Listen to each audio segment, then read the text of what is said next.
নমস্কার বন্ধুরা, তাপসীস কিচেনে আপনাদের সবাইকে স্বাগত জানাই। আজকে আমি তেলাপিয়া মাছের একটা নতুন রেসিপি আপনাদের সামনে নিয়ে এসেছি। তা চলুন ভিডিওটা শুরু করি। পছন্দ আসলে একটা লাইক করে দেবেন। এখানে আমি দুটো তেলাপিয়া মাছ নিয়ে নিয়েছি। তেলাপিয়া মাছগুলো আমি গোটায় রেখেছি আর মাছগুলো এরকম আমি কেটে নিয়েছি। কেটে আমি ধুয়ে পরিষ্কার করে নিয়েছি। এবার আমি এই মাছের মশলার জন্য একটা মশলা তৈরি করে নেব।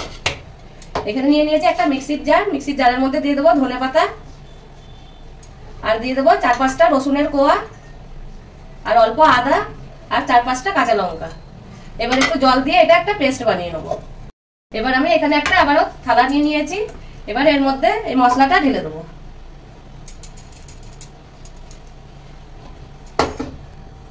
এবার এর মধ্যে দিয়ে দেবো অল্প হলুদ, জিরে গুঁড়ো দিয়ে দেবো 1 চামচ, 1 চামচ ধনে গুঁড়ো আর 1 চামচ কাশ্মীরি লঙ্কার গুঁড়ো আর বেসন 1 চামচ। বেসনটা আমি ভেজে নিয়েছিলাম। আর স্বাদ মতন লবণ। এবার আমি এই মশলাটা সব মিশিয়ে নেব।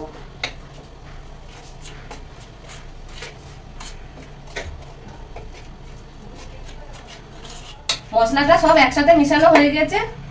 এবার আমি এই মাছগুলো একটা একটা করে দিয়ে মাখিয়ে নেব।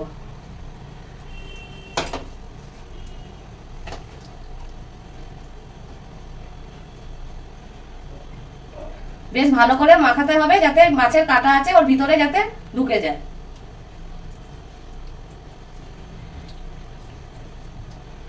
এই মাছটাও নিয়ে নেব।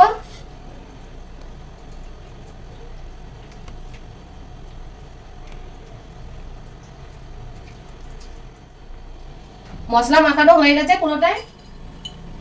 এখানে আমি প্যান বসিয়ে নিয়েছি। প্যানে দিয়ে দেবো সরষের তেল। তেলটা গরম হতে দেবো। তেলটা বেশ ভালো করে গরম হয়ে গেছে আর প্যানের চারিপাশে আমি তেল ছড়িয়ে দিয়েছি। এবার আমি মাছ মশলা মাখানো মাছটা দিয়ে দেবো।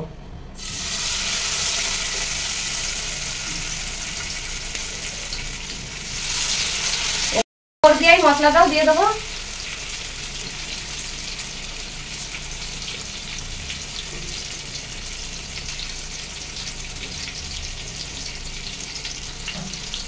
গ্যাসের ফ্লেমটা প্রথমে 5 মিনিট মতন হাই রাখবো, তারপরে লো করে দেবো। মাছটা আমি এই পিঠটা উল্টিয়ে নিয়েছি।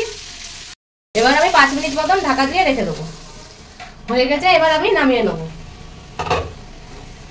বেশ ভালোভাবেই মাছটা ভাজা হয়ে গেছে মশলার সাথে। আজকে আমার এই নতুন রেসিপিটা আপনাদের কিরকম লাগলো আমাকে কমেন্ট করে জানাবেন। আর পছন্দ আসলে একটা লাইক করে দেবেন। ইউটিউব থেকে দেখলে চ্যানেলটাকে সাবস্ক্রাইব করে পাশে থাকা বেল আইকনটা প্রেস করবেন। আমি যখনই নতুন রেসিপি ছাড়বো আপনাদের কাছে আগে পৌঁছাবে। ফেসবুক থেকে দেখে থাকলে পেজটাকে ফলো করে নেবেন।